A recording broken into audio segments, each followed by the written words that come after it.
সংবিধান কোনো সাহিত্য নয় যেখানে স্বাধীনতার ঘোষণাপত্র পর্যন্ত সংবিধানে অন্তর্ভুক্ত করা হয়নি, সেখানে জুলাই ঘোষণাপত্র অন্তর্ভুক্তির কোনো কারণ নেই, এমন মন্তব্য করেছেন বিএনপির স্থায়ী কমিটির সদস্য সালাউদ্দিন আহমদ। এটি সংবিধানের অন্তর্ভুক্তির বদলে বর্তমান অন্তর্বর্তীকালীন সরকারের বৈধতা সহ তা সংবিধানের চতুর্থ তফসিল যোগ করা যেতে পারে বলে মত বিএনপির। সালাউদ্দিন আহমদ বলেন, মুক্তিযুদ্ধের সময় 10 এপ্রিল ঘোষণাপত্রের ওপর ভিত্তি করে 17 এপ্রিল প্রবাসী সরকার গঠন হয়েছিল। যুদ্ধ শেষে 1972 সালের 16 ডিসেম্বর নতুন সংবিধান প্রণয়ন হলে সেখানে এই ঘোষণাপত্র পুরোটা যুক্ত না করে এর গুরুত্বপূর্ণ কিছু বিষয় যোগ করা হয়েছিল।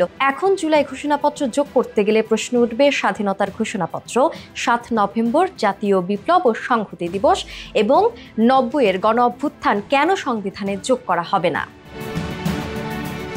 জুলাই ঘোষণাপত্র নিয়ে বিএনপির আগ্রহ নেই এমন অভিযোগের উত্তরে তিনি বলেন, 12 ফেব্রুয়ারি সরকারের 2 উপদেষ্টার কাছে এই ঘোষণাপত্রে বিএনপির অবস্থান নিয়ে খসড়া প্রেরণ করা হলেও কয় মাসে এর কোনো উত্তর আসেনি। গত কয়েকদিন আগে সরকারের পক্ষ থেকে এক উপদেষ্টা যোগাযোগ করলে একদিনের মাথায় বিএনপি প্রতি উত্তর দিয়েছে। জুলাই প্রসঙ্গে বিএনপি বরাবরই আন্তরিক বলেই দাবি তার।